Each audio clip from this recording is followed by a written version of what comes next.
It's 2 a.m., you're in bed, and your brain decides, right now is a great time to replay that thing you said.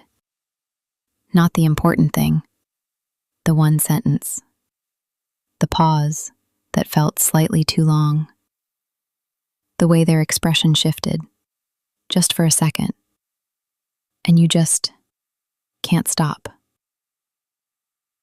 That's not overthinking. That has a name. Welcome to Introvert Island, where we don't try to become extroverts. We just figure out how to survive in a world that was built for them. I'm your host, Megan.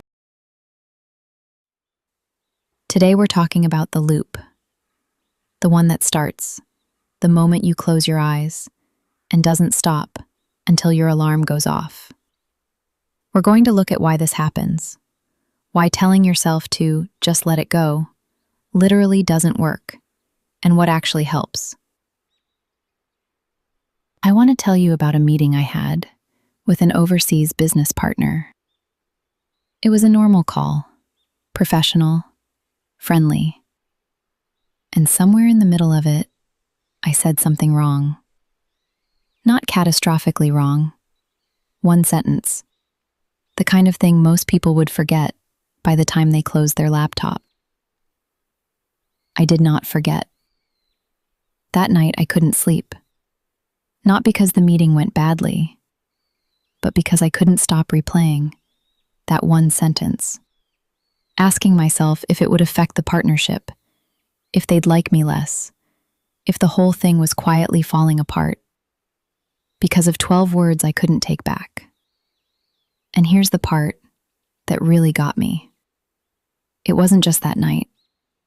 Every time we met after that, if his expression shifted, even for 1 second, even just a flicker of something thoughtful, my brain was already running the analysis. Was it something I said? Does he have doubts about the project? Is he thinking something he's not saying? 1 second of a facial expression, hours of reconstruction. If any of this sounds familiar, you might be experiencing what researchers call RNT, repetitive negative thinking. And before you assume that means something is wrong with you, it doesn't.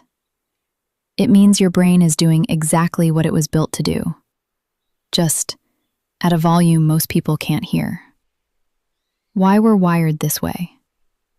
Here's what's actually happening. HSPs, highly sensitive people, process information more deeply than most. It's not a choice. It's neurological. Researchers call it DOE, depth of processing. Your brain doesn't just register an experience and move on. It files it, cross-references it, runs it through every possible interpretation, and keeps it open in the background. Like a browser tab that never fully closes. And emotional memories? Those get stored with even more intensity. The amygdala, the part of your brain that handles emotional responses, is more reactive in HSPs, which means the things that matter to you don't just pass through, they stick. So when someone tells you, just don't think about it, you're reading too much into it, let it go. They're not wrong to try, but they're giving you advice that works for a brain that isn't yours. Your brain is not broken. It's high resolution. The problem isn't that it picks up too much. It's that nobody ever taught you what to do with all of it. And here's the other piece. Why does it always happen at night? During the day, there's input. Meetings, tasks, people, noise. Your nervous system is busy. The loop doesn't have room to run. But the moment it gets quiet, your brain goes into processing mode. Everything that didn't get resolved during the day comes back up for review.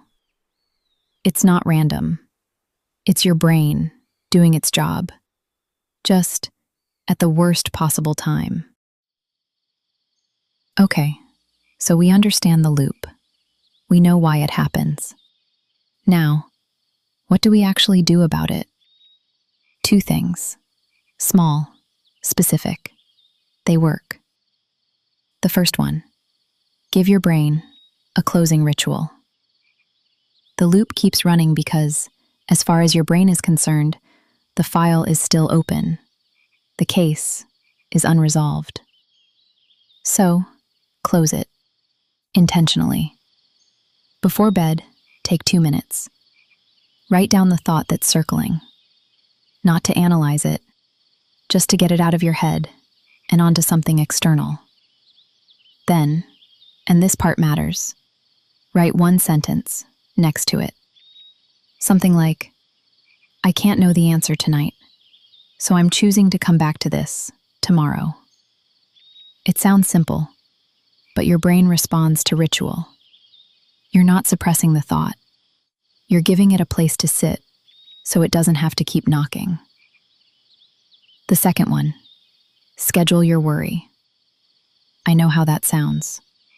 Stay with me. Pick a 15-minute window during the day, not at night, where you're allowed to think about whatever is bothering you, fully, without guilt. And when the loop starts at 2 a.m., you tell your brain, I hear you. We have time for this. Tomorrow at 3 p.m. Not now. Research on this is actually solid. It works because you're not telling your brain to stop. You're redirecting it. You're not fighting the loop. You're moving it to a time when you're awake enough to actually deal with it. The goal isn't to never replay things.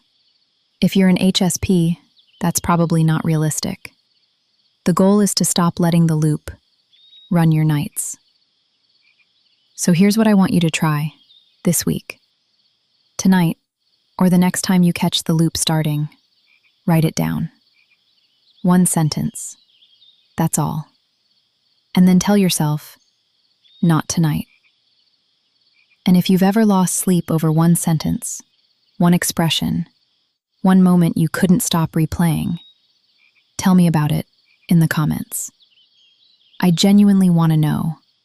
I'm not the only one who's done a full forensic analysis of a 1-second facial expression. If this resonated with you, subscribe. There's more of this on the island. New episodes every week. It's quiet on the island, but you're not alone. See you on the next one.